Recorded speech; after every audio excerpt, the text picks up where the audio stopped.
ಸ್ನೇಹಿತರೆ, ಒಂದು ವಿಶೇಷ ಸೂಚನೆ.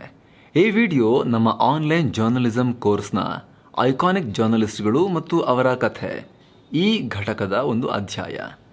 ಅಲ್ಲಿ ವಿಶ್ವದ 10 ಐಕಾನಿಕ್ ಜರ್ನಲಿಸ್ಟ್ಗಳ ಜೀವನ ಗಾಥೆ ಇದೆ. ಆದರೆ ಅದರಲ್ಲಿ ಸನ್ಮಾನ್ಯ ಶ್ರೀ HR ರಂಗನಾಥ್ ಅವರ ಅಧ್ಯಾಯ ಕನ್ನಡ ನಾಡಿನವರಾದ ನಮಗೆ ನಿಮಗೆ ಇನ್ನಷ್ಟು ಹತ್ತಿರ. ಹೀಗಾಗಿ ಅದನ್ನು ಕೋರ್ಸ್ ಮಾಡುತ್ತಿರುವ ಭಾವಿ ಪತ್ರಕರ್ತರು ಮಾತ್ರವಲ್ಲದೆ ಇತರರು ತಿಳಿಯಬೇಕು ಅನ್ನೋ ಕಾರಣಕ್ಕಾಗಿ ಪಬ್ಲಿಕ್ ಆಗಿಯೂ ಅದನ್ನು ಇಲ್ಲಿ ಪಬ್ಲಿಷ್ ಮಾಡ್ತಾ ಇದ್ದೀವಿ. ಇಲ್ಲಿ ನಾವು ಅವರ ಸ್ವಂತ ಬ್ರ್ಯಾಂಡ್ ಜರ್ನಲಿಸಂ ಬಗ್ಗೆ ಮಾತ್ರ ಮಾತಾಡಿಲ್ಲ.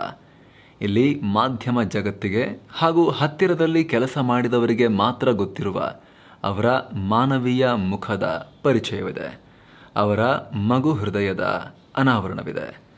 ಜೊತೆಗೆ ಮುಖ್ಯವಾಗಿ ಅವರು 2011ರಲ್ಲಿ ಕೊಟ್ಟ ಒಂದು ಅವಕಾಶದಿಂದ ಜೀವನ ಕಂಡುಕೊಂಡಿರುವ ನನ್ನ ವೈಯಕ್ತಿಕ ಅನುಭವವೂ ಇದೆ. ಹಾಯ್ ಫ್ರೆಂಡ್ಸ್, ನಮಸ್ಕಾರ. ಪತ್ರಿಕೋದ್ಯಮವನ್ನು ಕಲಿಯುವ ಈ ಆನ್ಲೈನ್ ಕೋರ್ಸ್ನ ಐಕಾನಿಕ್ ಜರ್ನಲಿಸ್ಟ್ಗಳ ಅಧ್ಯಾಯದಲ್ಲಿ ಇವತ್ತು ನಾವು ತಿಳ್ಕೊಳ್ಳೋದು HR ರಂಗನಾಥ್ ಅವರ ಬಗ್ಗೆ. ಕನ್ನಡ ಸುದ್ದಿರಂಗದ ಸ್ವಂತ ಬ್ರ್ಯಾಂಡ್ ಇವರು. ಆ ದಿನ ನನ್ನನ್ನು ಒಂದು ಅವಮಾನಕ್ಕೆ ಗುರಿ ಮಾಡಿದ್ರು. ನನ್ನ ತಪ್ಪಿಲ್ಲದೆ ನನ್ನನ್ನು ಕೆಣಕಿದ್ರು. ನನಗೆ ಅರಿವಿಲ್ಲದೆ ನಿನಗೆ ಆಗಲ್ಲ ಅಂತ ಹೀಯಾಳಿಸಿದ್ರು. ಆದರೆ ಅದನ್ನೇ ಛಲವಾಗಿ ತಗೊಂಡೆ. ಈ ಒಂದೊಂದು ಮಾತುಗಳನ್ನು ಕೇಳಿದ್ರೆ ಕನ್ನಡಿಗರ ಎದೆಯಲ್ಲಿ ಛಲದ ಸಣ್ಣ ಕಿಡಿಯಾದರೂ ಕೂಡ ಹತ್ಕೊಳ್ಳೇಬೇಕು. ಈ ಒಂದೊಂದು ಮಾತು ಸಾಧನೆಗೆ ಸ್ಫೂರ್ತಿ ತುಂಬುತ್ತೆ.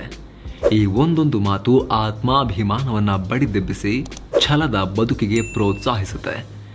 ನೀನು ಮಾಡಬೇಕಾಗಿರೋದು ಇಷ್ಟೇ ಅಲ್ಲ, ಇನ್ನೂ ಅಗಾಧವಾಗಿದೆ ಅಂತ ತೋರಿಸ್ಕೊಡುತ್ತೆ. ಈ ಒಂದೊಂದು ಮಾತುಗಳು ಛಲ, ಹಠ, ಸ್ವಾಭಿಮಾನ, ಆತ್ಮಾಭಿಮಾನದ ಸೆಲೆಯಾಗಿವೆ.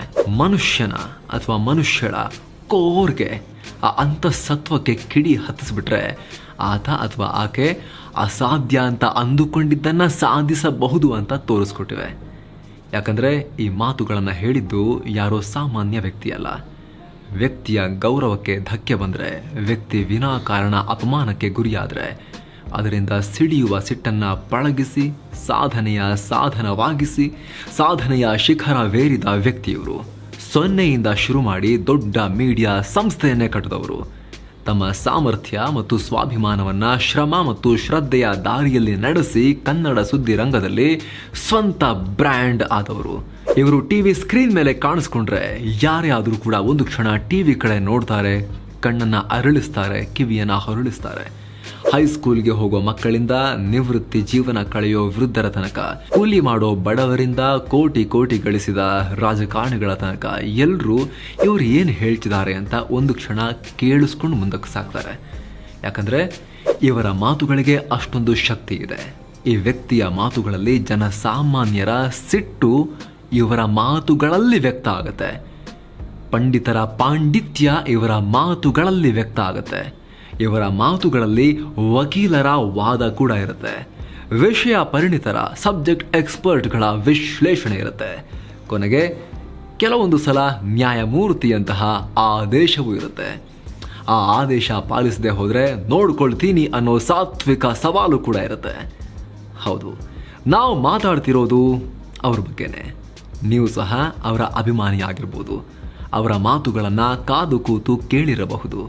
ಅಂತಹ ಎತ್ತರವೂ ಅಲ್ಲದ, ಸಪೂರ ದೇಹದ, ಕುರುಚಲು ಗಡ್ಡದ, ಪೌಡರ್ ಇಲ್ಲದ ಮುಖದ, ಮೇಕಪ್ ಇಲ್ಲದ ಮುಖದ, ಸಾಮಾನ್ಯ ಚಪ್ಪಲಿ ಧರಿಸಿ ಬರುವ, ಅರ್ಧ ತೋಳಿನ ಅಂಗಿ ತೊಟ್ಟು ನಮಸ್ಕಾರ ನಾನು ರಂಗನಾಥ್ ಅಂತ ಹೇಳುವ ಆ ವ್ಯಕ್ತಿ ಸುದ್ದಿ ಶುರು ಮಾಡಿದ್ರೆ ಅವರ ಮಾತುಗಳೇ ಎಲ್ಲೆಡೆ ಸುದ್ದಿ ಆಗ್ತವೆ.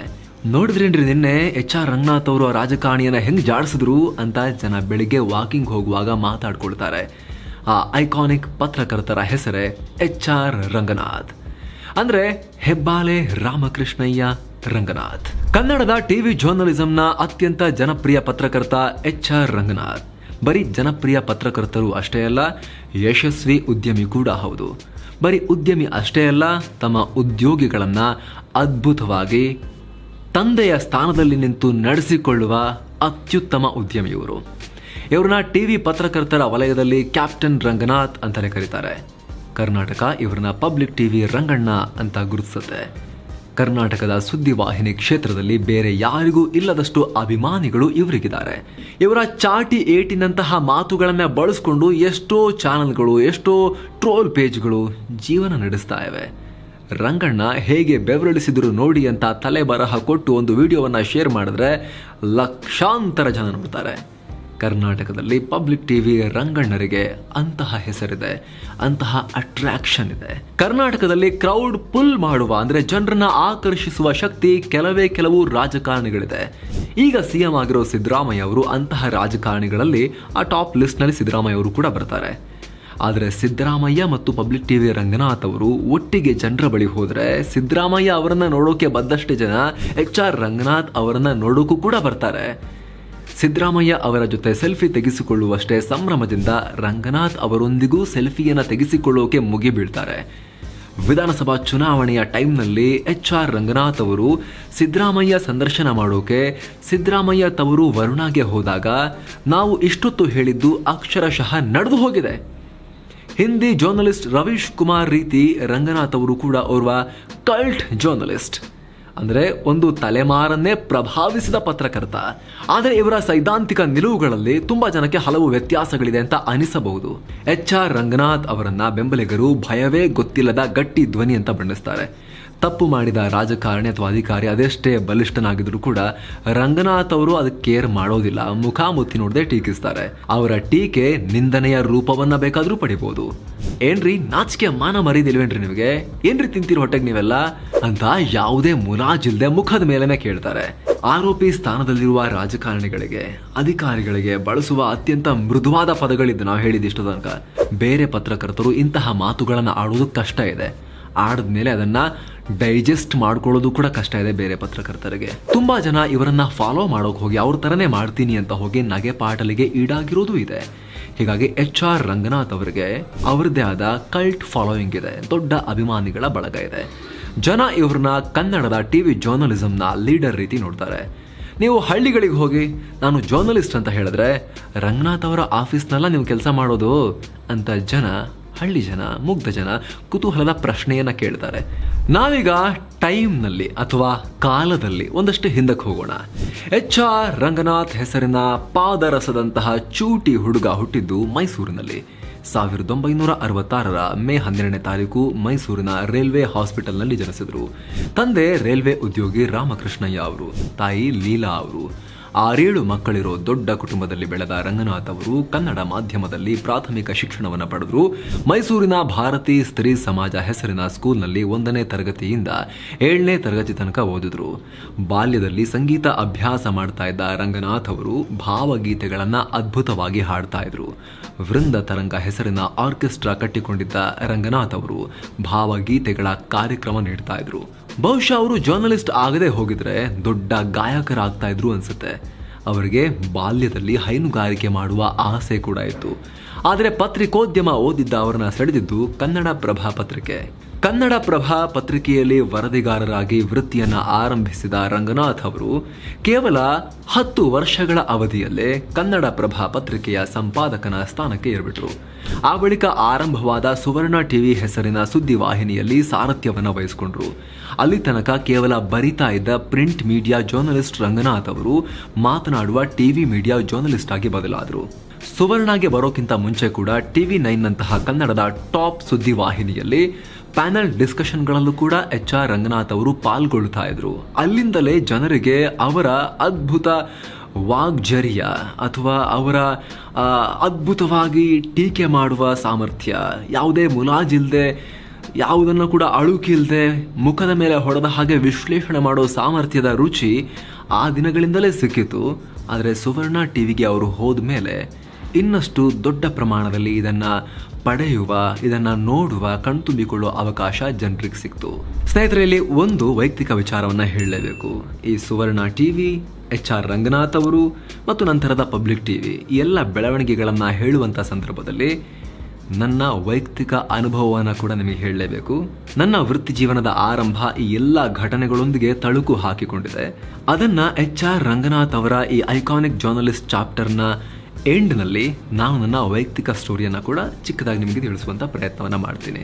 ನಾವೀಗ ವಾಪಸ್ HR ರಂಗನಾಥ್ ಅವರ ಸುವರ್ಣದ ದಿನಗಳಿಗೆ ಬಂದರೆ, ಅಲ್ಲಿ ಒಂದಷ್ಟು ಕಾಲ ಸಂಪಾದಕರಾಗಿ ಯಶಸ್ವಿಯಾಗಿ ಆ ಸಂಸ್ಥೆಯನ್ನು ಮುನ್ನಡೆಸಿದ ರಂಗನಾಥ್ ಅವರು ಅಲ್ಲಿಯಾದ ಕೆಲವೊಂದು ಗೊಂದಲಕಾರಿ ಘಟನೆಗಳಿಂದ ಮನನೊಂದು ಸಿಟ್ಟಿನಿಂದ ಹೊಸ ನ್ಯೂಸ್ ಚಾನಲನ್ನೇ ಆರಂಭ ಮಾಡಿದ್ರು. ಅದರ ಹೆಸರೇ ಪಬ್ಲಿಕ್ ಟಿವಿ.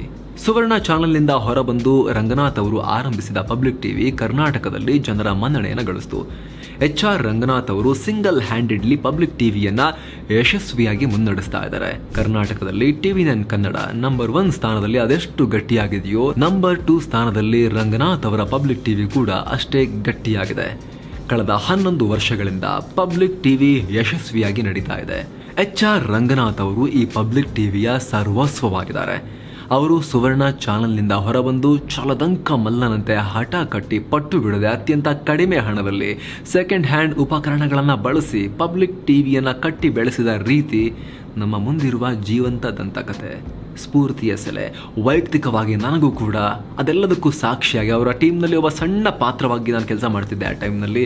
ಇದೆಲ್ಲವೂ ನಮ್ಮ ಕಣ್ಣ ಮುಂದೆ ನಡೆದ ಮಿರಾಕಲ್ಸ್, ಅದ್ಭುತಗಳು. ಆ ಅದ್ಭುತವನ್ನು ಸಾಧಿಸಿ ತೋರಿಸಿದ್ದು HR ರಂಗನಾಥ್ ಅವರು.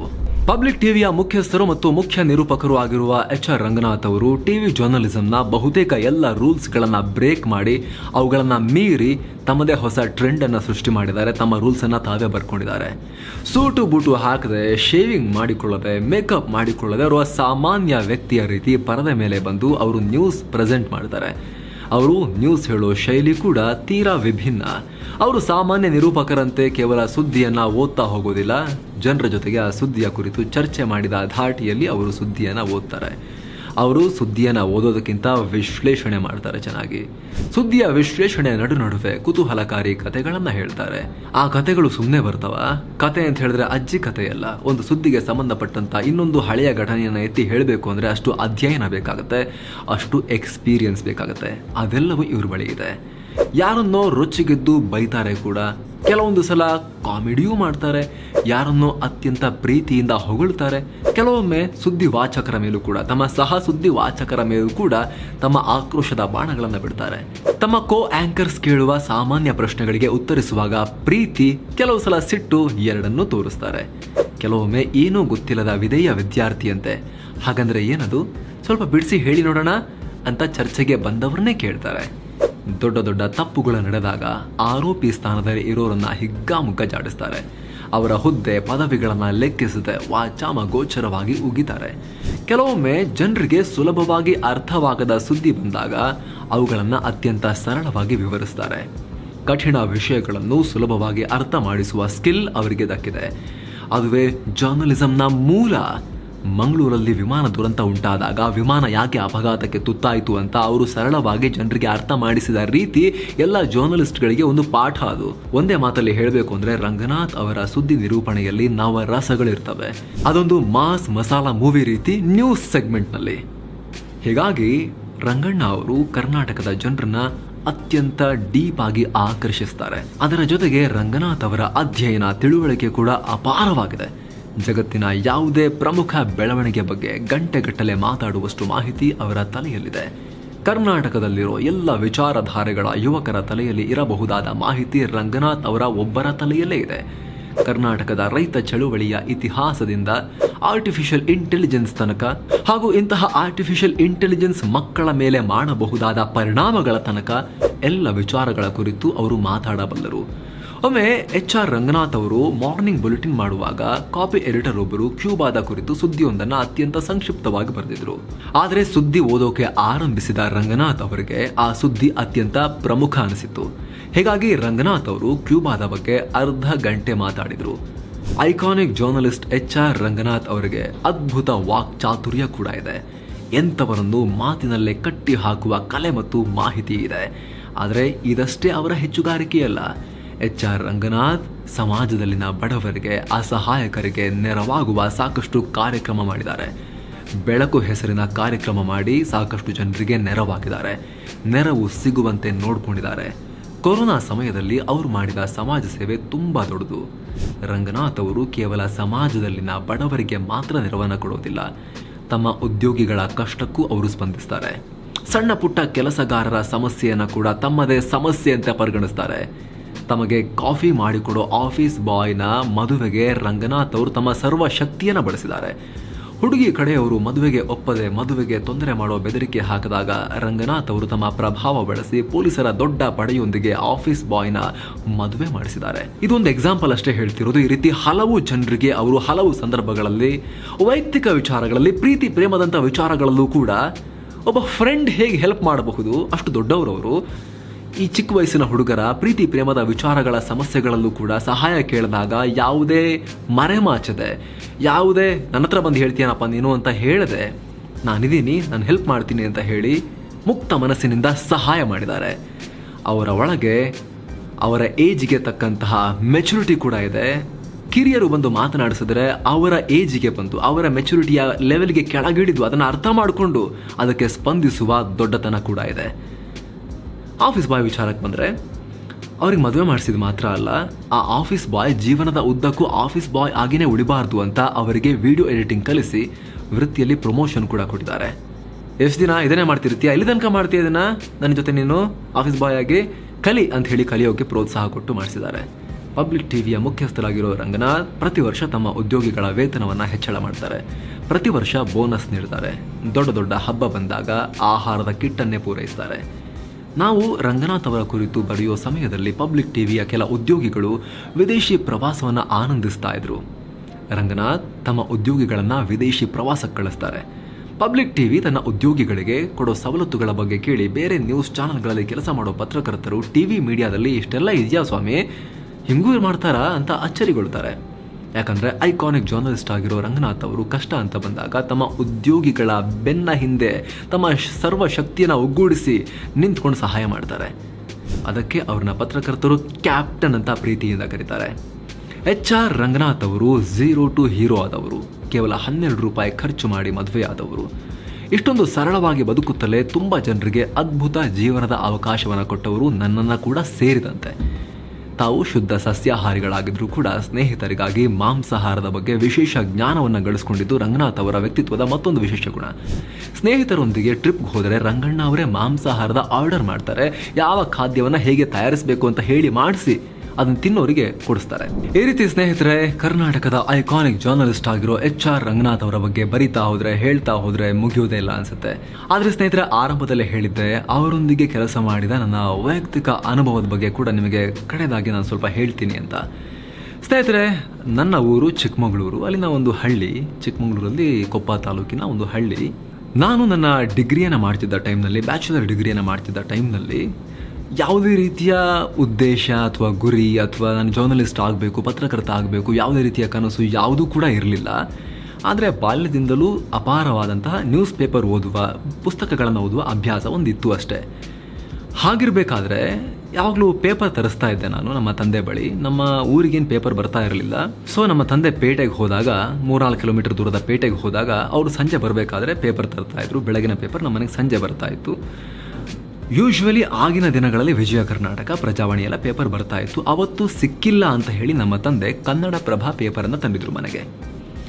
ಆ ಕನ್ನಡ ಪ್ರಭದಲ್ಲಿ ಒಂದು ಆ್ಯಡ್ ಇತ್ತು, ಸುವರ್ಣ ನ್ಯೂಸ್ನಲ್ಲಿ ರಿಕ್ರೂಟ್ಮೆಂಟ್ ಆಗ್ತಾ ಇದೆ, ಹೊಸ ಪತ್ರಕರ್ತರಿಗೆ ಅವಕಾಶ ಕೊಡೋಕೆ ರಾಜ್ಯವ್ಯಾಪಿ ಎಕ್ಸಾಮಿನೇಷನ್ ನಡೆಸಲಾಗ್ತಾ ಇದೆ, ಡಿಗ್ರಿ ಆಗಿರೋರು ಅಪ್ಲೈ ಮಾಡಬಹುದು, ಕನ್ನಡ ಚೆನ್ನಾಗಿ ಗೊತ್ತಿರಬೇಕು, ಯಾವುದೇ ಡಿಗ್ರಿ ಇದ್ರೂ ಕೂಡ ಅಪ್ಲೈ ಮಾಡ್ಬೋದು, ಎಕ್ಸಾಮ್ ಇರುತ್ತೆ ಅನ್ನೋ ರೀತಿಯಲ್ಲಿ ಒಂದು ಆ್ಯಡನ್ನು ಕೊಡಲಾಗಿತ್ತು ಕನ್ನಡ ಪ್ರಭದಲ್ಲಿ ಸುವರ್ಣ ನ್ಯೂಸ್ನ ರಿಕ್ರೂಟ್ಮೆಂಟ್ಗೆ ಸಂಬಂಧಪಟ್ಟ ಹಾಗೆ, ರಿಕ್ರೂಟ್ಮೆಂಟ್ ಡ್ರೈವ್ಗೆ ಸಂಬಂಧಪಟ್ಟ ಹಾಗೆ.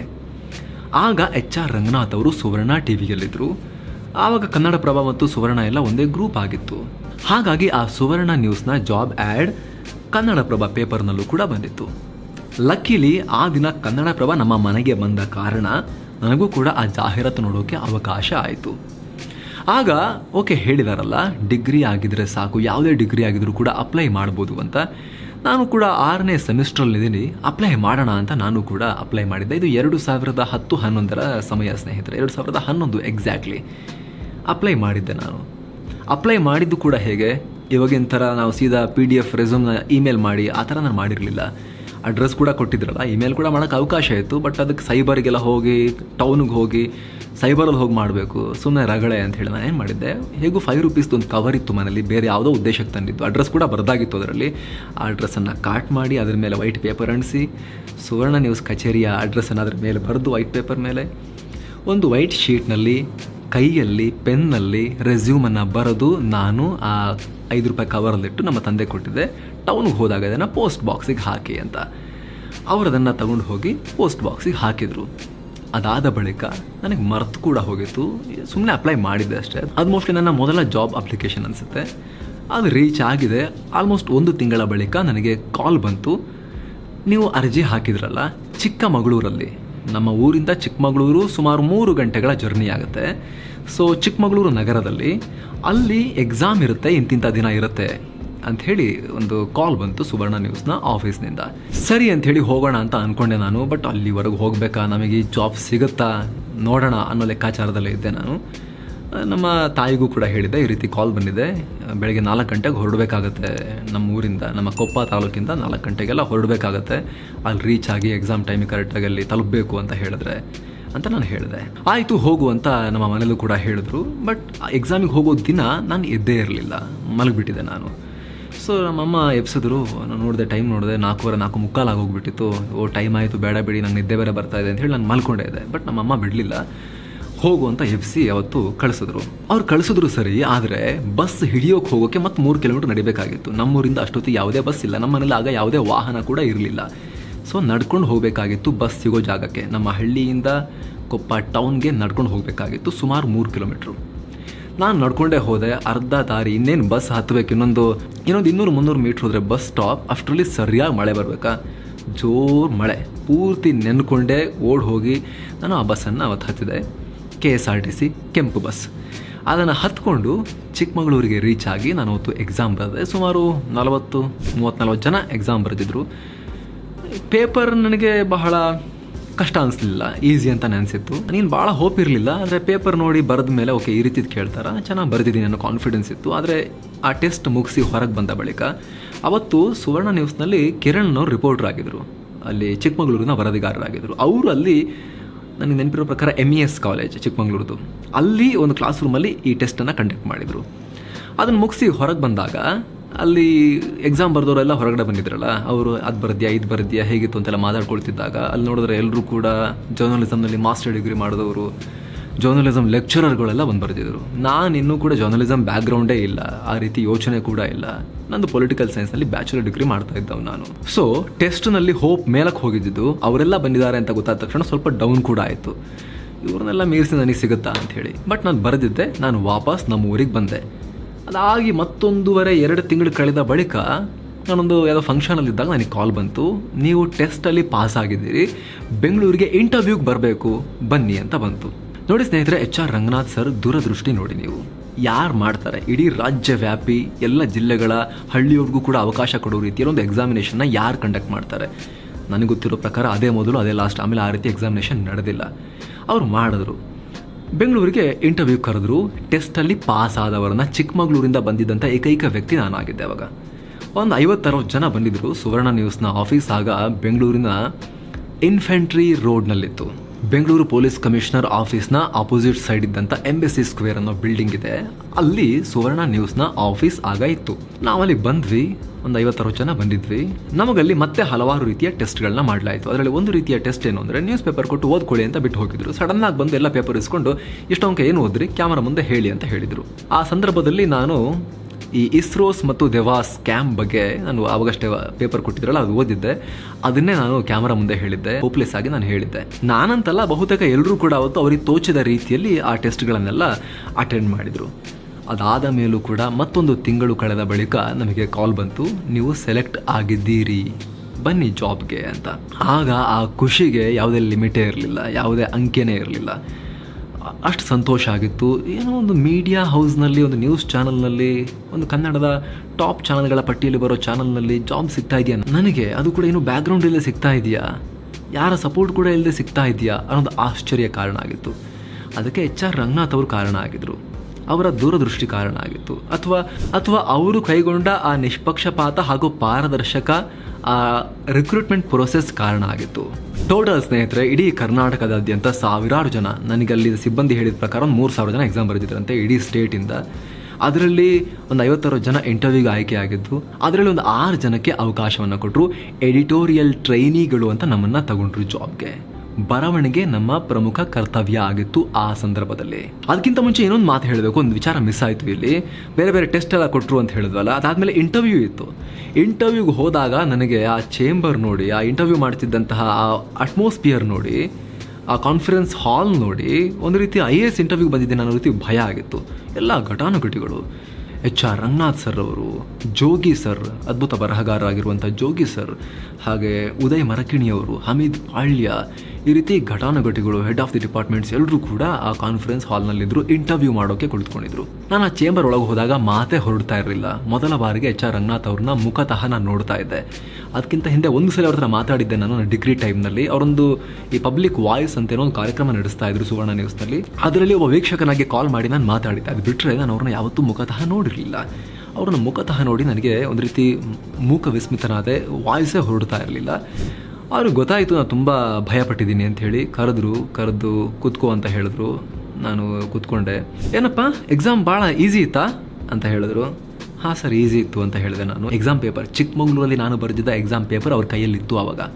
ಭಾಳ ಈಸಿ ಇತ್ತೇನಪ್ಪ ಅಂತ ಕೇಳಿದ್ರು. ಹಾಂ ಸರ್, ಪರವಾಗಿಲ್ಲ ಅಂತ ಹೇಳಿದೆ ನಾನು. ಅದಾದಮೇಲೆ P2C ಹಾಕಿ ಪ್ಲೇ ಮಾಡಿ ಅಂದರು. ಅಂದರೆ ಅಲ್ಲಿ ಕ್ಯಾಮ್ರಾ ಮುಂದೆ ಮಾತಾಡೋಕ್ಕೆ ಕೊಟ್ಟಿದ್ರು ಅಂತ ಹೇಳಿದ್ನಲ್ಲ, ಅದನ್ನು ಪ್ಲೇ ಮಾಡೋಕ್ಕೆ ಹೇಳಿದ್ರು.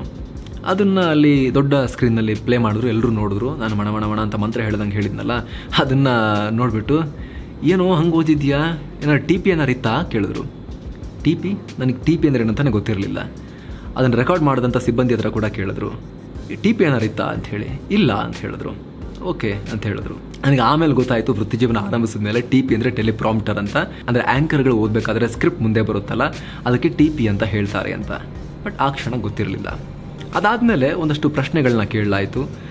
ಆಗ ಕರ್ನಾಟಕ ಸರ್ಕಾರದಲ್ಲಿ, ಯಡಿಯೂರಪ್ಪ ಸರ್ಕಾರದಲ್ಲಿ DN ಜೀವರಾಜ್ ಅನ್ನೋರು, ಶೃಂಗೇರಿಯ ಶಾಸಕರು, ಅವರು ವಿಧಾನಸಭೆಯ ಮುಖ್ಯ ಸಚೇತಕರಾಗಿದ್ದರು. ಹಮೀದ್ ಪಾಳ್ಯ ಅವರು ನನಗೆ ಪ್ರಶ್ನೆಯನ್ನು ಕೇಳಿದ್ರು, ಕರ್ನಾಟಕ ವಿಧಾನಸಭೆಯ ಮುಖ್ಯ ಸಚೇತಕರು ಯಾರು ಹೇಳಿ ಅಂಥೇಳಿ. ನನಗೆ ಗೊತ್ತಿತ್ತು, ನಾನು ಹೇಳಿದೆ. ಅದಾದಮೇಲೆ ಜಾಸ್ತಿ ಪ್ರಶ್ನೆಗಳನ್ನ ಕೇಳಲಿಲ್ಲ. ಪೇಪರ್ ಚೆನ್ನಾಗಿ ಮಾಡಿದ್ಯಾ, ಓಕೆ ನನಗೆ ಜಾಬ್ ಕೊಡ್ತೀನಿ ಅಂತ ಅನ್ಕೋ, ನಾನು ಕನ್ವಿನ್ಸ್ ಮಾಡು. ಒಂದು 4 ಲೈನಲ್ಲಿ ನಿನಗೆ ಯಾಕೆ ಜಾಬ್ ಕೊಡಬೇಕು, ಜಾಬ್ ಕೊಟ್ಟರೆ ಅದು ವೇಸ್ಟ್ ಅಲ್ಲ ಹೇಗೆ ಅಂತ ನನಗೆ ಕನ್ವಿನ್ಸ್ ಮಾಡು ಅಂತ ಹೇಳಿದ್ರು. ನನಗೆ ಏನು ಹೇಳಬೇಕು ಅಂತ ತೋಚಲಿಲ್ಲ. ಜಾಬ್ ಕೊಟ್ಟರೆ ಮಾಡ್ತೀನಿ ಸರ್, ಕೆಲಸ ಕೊಟ್ಟರೆ ಚೆನ್ನಾಗಿ ಮಾಡ್ತೀನಿ, ಶಕ್ತಿ ಮೀರಿ ಪ್ರಯತ್ನಿಸ್ತೀನಿ ಅಂತ ನಾನು ಹೇಳಿದೆ. ಏನು ಕೆಲಸ ಕೊಟ್ಟರೆ ಮಾಡ್ತೀಯಾ, ನಮ್ಮ ಚಾನಲಲ್ಲಿ ಸುಮಾರು ರೀತಿ ಕೆಲಸಗಳಿದೆ, ನೀನು ಏನು ಕೊಟ್ಟರೆ ಮಾಡ್ತೀಯಾ ಕೇಳಿದ್ರು. ನನಗೆ ನ್ಯೂಸ್ ಚಾನಲ್ನಲ್ಲಿ ರಿಪೋರ್ಟಿಂಗ್ ಬಿಟ್ಟರೆ ಬೇರೇನೂ ಕೂಡ ಗೊತ್ತಿರಲಿಲ್ಲ. ಆ್ಯಂಕರ್ಸ್ ಎಲ್ಲ ಇದ್ದಾರೆ ಅಂತ ಗೊತ್ತಿತ್ತು, ನನಗೆ ಕನಸು ಕೂಡ ಇರಲಿಲ್ಲ ಆ್ಯಂಕರ್ ಆಗೋದು. ಹಾಗಾಗಿ ರಿಪೋರ್ಟರ್ ಜಾಬ್ ಬಗ್ಗೆ ನನಗೆ ಕೇಳಿ ಗೊತ್ತಿತ್ತು. ಹಾಗಾಗಿ ರಿಪೋರ್ಟಿಂಗ್ ಕೊಟ್ಟರೆ ಮಾಡ್ತೀನಿ ಸರ್ ಅಂತ ನಾನು ಹೇಳಿದ್ದೆ. ರಿಪೋರ್ಟಿಂಗ್ ಕೊಟ್ಟರೆ ಮಾತ್ರ ಮಾಡೋದಾ, ಬೇರೆ ಏನು ಕೊಟ್ಟರು ಮಾಡಲ್ವಾ, ಡೆಸ್ಕಲ್ಲಿ ಮಾಡಲ್ವಾ ಕೇಳಿದ್ರು. ನನಗೆ ಡೆಸ್ಕ್ ಅಂದರೆ ಏನು, ಡೆಸ್ಕ್ ವರ್ಕ್ ಅಂದರೆ ಏನಿರುತ್ತೆ, ಯಾವುದೇ ರೀತಿ ಐಡಿಯಾನೇ ಇರಲಿಲ್ಲ. ಅದೇನಂತ ನಂಗೆ ಗೊತ್ತಿಲ್ಲ ಸರ್, ನಿಮಗೆ ನಾನು ಅದು ಬೆಟರ್ ಮಾಡ್ತೀನಿ ಅಂತ ಅನಿಸಿದ್ರೆ, ಚೆನ್ನಾಗಿ ಮಾಡ್ತೀನಿ ಅಂತ ಅನಿಸಿದ್ರೆ ಅದು ಓಕೆ, ನನಗೆ ಯಾವುದಾದ್ರೂ ಓಕೆ ಅಂತ ನಾನು ಹೇಳಿದ್ದೆ. ವೆರಿ ಗುಡ್, ಅಲ್ಲಿ ಹೊರಗಡೆ ಹೋಗಬೇಕಾದ್ರಲ್ಲಿ HR ಡಿಪಾರ್ಟ್ಮೆಂಟಲ್ಲಿ ಒಬ್ಬರು ಲೇಡಿ ಇರ್ತಾರೆ. ಬರೋಕ್ಕೆ ಖರ್ಚು ಮತ್ತು ಹೋಗೋಕ್ಕೆ ಖರ್ಚು ಏನಾಗಿದೆ, ಬಸ್ಗೋ ಟ್ರೈನ್ಗೋ, ಆ ಟಿಕೆಟ್ ಕೊಟ್ಟರೆ ಅದ್ರ ದುಡ್ಡನ್ನು ಕೊಡ್ತಾರೆ, ಹೋಗು ನಾವು ತಿಳಿಸ್ತೀವಿ, ನಿಮ್ಗೆ ಫೋನ್ ಬರುತ್ತೆ ಅಂತ ಹೇಳಿ ಕಳಿಸಿದ್ರು. ನಾನು ಬೆಂಗಳೂರಿಗೆ ಆಫೀಸಿಗೆ ಬರೋಕ್ಕೆ ಆದ ಖರ್ಚು ಮತ್ತು ವಾಪಸ್ ಹೋಗೋಕ್ಕೆ ಆದ ಟ್ರೈನ್ ಟಿಕೆಟ್ ಖರ್ಚಿನ ಹಣವನ್ನು ಕೂಡ ಕೊಟ್ಟು ನನ್ನನ್ನು ಅವತ್ತು ಅಲ್ಲಿಂದ ಕಳಿಸಿದ್ರು HR ರಂಗನಾಥ್ ಅವರು. ಆ ಇಂಟರ್ವ್ಯೂನಲ್ಲಿ ಇನ್ನೊಂದು ಪ್ರಶ್ನೆಯನ್ನು ಕೂಡ ಕೇಳಿದರು. ಏನು ಹೇರ್ ಸ್ಟೈಲು ಸ್ಪೈಕಾ ಅಂತ ಕೇಳಿದರು. ಆಗ ಆ ಕಾನ್ಫರೆನ್ಸ್ ಹಾಲ್ನಲ್ಲಿ ದೌಡಿದವರೆಲ್ಲರೂ ಕೂಡ ನಗಾಡಿದ್ರು. ನಾನು ಸುಮ್ಮನೆ ಇದ್ದೆ. ಓ ಟಿ ವಿ ಅಂತ ಅಲ್ವಾ ಅನ್ನೋ ಪ್ರಶ್ನೆಯನ್ನು HR ರಂಗನಾಥ್ ಅವ್ರು ಕೇಳಿದರು. ಅಂದರೆ TV ಅನ್ನೋ ಕಾರಣಕ್ಕೋಸ್ಕರ ಫ್ಯಾಷನ್ ಮಾಡ್ಕೊಂಡು ಬಂದಿದೆಯಾ ಅನ್ನೋ ರೀತಿಲಿ ಪ್ರಶ್ನೆ ಅವ್ರು ಕೇಳಿದರು. ಬಹಳ ಫ್ಯಾಷನಬಲ್ ಆಗೇನಿರಲಿಲ್ಲ. ಹಳ್ಳಿಯಿಂದ ಸಡನ್ನಾಗಿ ಬಂದವರು ಇದ್ದಕ್ಕಿದ್ದ ಹಾಗೆ ಸ್ವಲ್ಪ ಕಟಿಂಗ್ ಎಲ್ಲ ಮಾಡಿಸ್ಕೊಂಡು ಜೆಲ್ಲೆಲ್ಲ ಹಾಕಿ ಕೂದಲು ಸೆಟ್ ಮಾಡ್ಕೊಂಡು ಹೋದರೆ ಹೆಂಗಿರುತ್ತೆ, ಸಣಕಲು ಶರೀರದ ಒಬ್ಬ ಹುಡುಗ, ಆ ರೀತಿ ಇತ್ತು ನನ್ನ ರೂಪ ಆ ಸಂದರ್ಭದಲ್ಲಿ. ವಾಪಸ್ ಬಂದೆ ನಾನು. ಅದಾದಮೇಲೆ ಒಂದಷ್ಟು ಸಮಯ ಕಳೆದು ನನಗೆ ಕಾಲ್ ಬಂತು, ಸೆಲೆಕ್ಟ್ ಆಗಿದ್ದೀರಾ ಅಂತ. ಎಡಿಟೋರಿಯಲ್ ಟ್ರೈನಿಯಾಗಿ ಆಗಲೇ ಹೇಳಿದ ಹಾಗೆ ನಾನು ಬಂದು ಜಾಬಿಗೆ ಜಾಯ್ನ್ ಆದೆ. ಬರವಣಿಗೆ ನನ್ನ ಕೆಲಸ ಆಗಿತ್ತು. ನಾವು ಬಂದಲ್ಲಿ ಕರಿಯರನ್ನು ಆರಂಭ ಮಾಡಬೇಕಾದ್ರೆ ಕೆಲಸವನ್ನು ಕಲಿಯೋಕ್ಕಿನ್ನೂ ಆರಂಭ ಅಷ್ಟೇ ಮಾಡಿದ್ವಿ. ಅಲ್ಲಿ ಆಂತರಿಕ ಕಾರಣಗಳಿಂದಾಗಿ HR ರಂಗನಾಥ್ ಅವರು ಸುವರ್ಣ TVಯನ್ನು ಬಿಡುವಂಥ ಪರಿಸ್ಥಿತಿ ಬಂತು. ನಮ್ಮ ಕರಿಯರ್ ಅಲ್ಲಿ ಆರಂಭ ಆಗಿತ್ತು. HR ರಂಗನಾಥ್ ಸರ್ ಜೀವನದಲ್ಲಿ ಇನ್ನೊಂದು ಮಹತ್ವದ ಘಟ್ಟ ಆರಂಭ ಆಗೋಕ್ಕೆ ಅಲ್ಲಿ ಎಲ್ಲ ತಯಾರಿ ನಡೀತಾ ಇತ್ತು. ಅವರು ಸುವರ್ಣದಿಂದ ಹೊರಗೆ ಹೋದ್ರು, ಪಬ್ಲಿಕ್ ಟಿವಿ ಆರಂಭ ಮಾಡೋಕೆ ಮುಂದಾದ್ರು. ಆ ಸಂದರ್ಭದಲ್ಲಿ ಅವರು ಆಯ್ದುಕೊಂಡ ಆರಂಭದ 10-20 ಜನರ ಟೀಮ್ ಇದೆಯಲ್ಲ, ಅದರಲ್ಲಿ ಕೆಲವೇ ತಿಂಗಳು, ಒಂದು 7-8 ತಿಂಗಳು ಎಕ್ಸ್ಪೀರಿಯನ್ಸ್ ಹೊಂದಿದ್ದ ನಮ್ಮಂಥ ಹುಡುಗರಿಗೆ ಅವಕಾಶ ಕೊಟ್ಟಿದ್ದು ಅವರ ದೊಡ್ಡತನ. ಯಾಕಂತ ಹೇಳಿದ್ರೆ ಅವತ್ತು 6 ಜನ ಸೆಲೆಕ್ಟ್ ಆಗಿದ್ವಿ ಸುವರ್ಣ ನ್ಯೂಸ್ಗೆ ಅಂತ ಹೇಳಿದ್ನಲ್ಲ, ಅದರಲ್ಲಿ 3 ಜನರನ್ನ ಖುದ್ದು RT ನಗರದ ತಮ್ಮ ಮನೆಗೆ ಕರೆಸ್ಕೊಂಡು ಮಾತಾಡಿಸಿ, ನನ್ನ ಜೊತೆ ಬನ್ನಿ, ನಾವು ಉತ್ತಮ ರೀತಿಯಲ್ಲಿ ಪತ್ರಿಕೋದ್ಯಮವನ್ನು ಮಾಡೋಣ, ನಿಮ್ಗೆ ಅವಕಾಶ ನಾನು ಕೊಡ್ತೀನಿ ಅಂತ ಹೇಳಿ ಕರ್ಕೊಂಡು ಹೋಗಿ ರಂಗನಾಥ್ ಸರ್ ನಮ್ಮ ಕರಿಯರ್ನಲ್ಲೂ ಕೂಡ, ನಮ್ಮ ವೃತ್ತಿ ಜೀವನದಲ್ಲೂ ಕೂಡ ದೊಡ್ಡ ಟರ್ನಿಂಗ್ ಪಾಯಿಂಟ್ಗೆ ಕಾರಣ ಆದರು. ನಾವು ಕೂಡ ಅವರೊಂದಿಗೆ ಸುವರ್ಣ ಬಿಟ್ಟು ಪಬ್ಲಿಕ್ ಟಿವಿಗೆ ಬಂದ್ವಿ. ಅದಾದಮೇಲೆ 2.5 ವರ್ಷಗಳ ಕಾಲ ಪಬ್ಲಿಕ್ ಟಿವಿಯಲ್ಲಿ, ಅಂದರೆ ಪ್ರೀ ಲಾಂಚ್ ಪೀರಿಯಡ್ ಸೇರಿದಂತೆ 2014ರ ಮಾರ್ಚ್ ತನಕವೂ ಕೂಡ ಅವರೊಂದಿಗೆ ಕೆಲಸ ಮಾಡೋ ಅವಕಾಶ ಸಿಕ್ತು ನಮಗೆ. ಆ ಅವಕಾಶವನ್ನು ರಂಗನಾಥ್ ಸರ್ ಕೊಟ್ಟರು. ಆ ಸಂದರ್ಭದಲ್ಲಿ ಬರವಣಿಗೆ, ವರದಿಗಾರಿಕೆ, ಆ್ಯಂಕರಿಂಗ್ ಎಲ್ಲ ಕ್ಷೇತ್ರಗಳಲ್ಲೂ ಕೂಡ ಕಲಿಯುವ ಅವಕಾಶವನ್ನು ಅವರು ನಮಗೆ ಮಾಡಿಕೊಟ್ರು. ನನ್ನ ಪಾಲಿಗೆ ವೈಯಕ್ತಿಕವಾಗಿ ಪಬ್ಲಿಕ್ ಟಿವಿ ಒಂದು ರೀತಿ ಮಾಧ್ಯಮದ ಯೂನಿವರ್ಸಿಟಿ ರೀತಿ ಆಗೋಯಿತು. ಏನು ಕಲಿತ್ಯ ಎಲ್ಲದಕ್ಕೂ ಅವಕಾಶ, ಅದನ್ನು ಓಪನ್ ಆಗಿ HR ರಂಗನಾಥ್ ಅವರು ನೀಡಿದ್ರು. ಅದರಲ್ಲಿ ಆ್ಯಂಕರಿಂಗ್ ವಿಚಾರಕ್ಕೆ ಬಂದರೆ ಯಾವುದೇ ರೀತಿಯಲ್ಲೂ ಆಸಕ್ತಿ ಇರಲಿಲ್ಲ, ಕನಸು ಇರಲಿಲ್ಲ, ಉದ್ದೇಶ ಕೂಡ ಇರಲಿಲ್ಲ.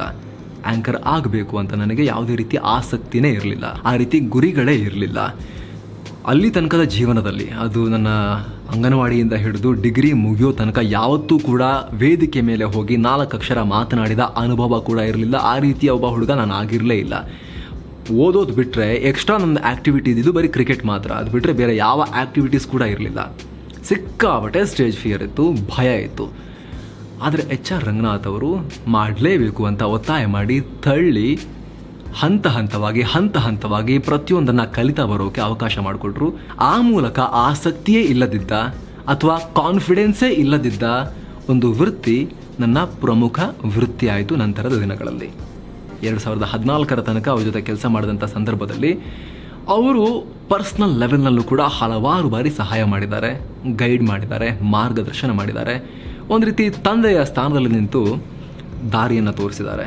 ಹುಷಾರಿಲ್ದಿದ್ದಾಗ ಆಸ್ಪತ್ರೆ ಚಿಕಿತ್ಸಾ ವೆಚ್ಚ ಭರಿಸೋದಾಗಿರಲಿ, ಅಥವಾ ಉಳ್ಕೊಳ್ಳೋಕೆ ಒಂದು ಮನೆಯ ವ್ಯವಸ್ಥೆಯನ್ನು ಮಾಡಿಕೊಡೋದಾಗಿರಲಿ, ಯಾರಿಗೂ ಎಲ್ಲೂ ಸಿಗದ ಪ್ರೀತಿಯನ್ನು ರಂಗನಾಥ್ ಅವರು ಆ 3 ಚಿಕ್ಕ ವಯಸ್ಸಿನ ಹುಡುಗರಿಗೆ, ಎಲ್ಲ 20, 21, 22ರ ಏಜ್ ಗ್ರೂಪ್ನಲ್ಲಿದ್ದ ನಮ್ಮ 3 ಆ ಸಂದರ್ಭದಲ್ಲಿ ಮಾಡಿದರು. ಆ 3ರಲ್ಲಿ ಒಬ್ಬ ನಾನು, ಇನ್ನೊಬ್ಬರು ಶಿವಕುಮಾರ್ ಅಂತ, ಇನ್ನೊಬ್ಬರು ಅಕ್ಷಯ್ ಕುಮಾರ್ ಅಂತ. ಅವರಿಬ್ಬರು ಕೂಡ ನನ್ನ ವೃತ್ತಿ ಜೀವನದ ಆತ್ಮೀಯ ಮಿತ್ರರು ಇವತ್ತಿಗೂ ಕೂಡ.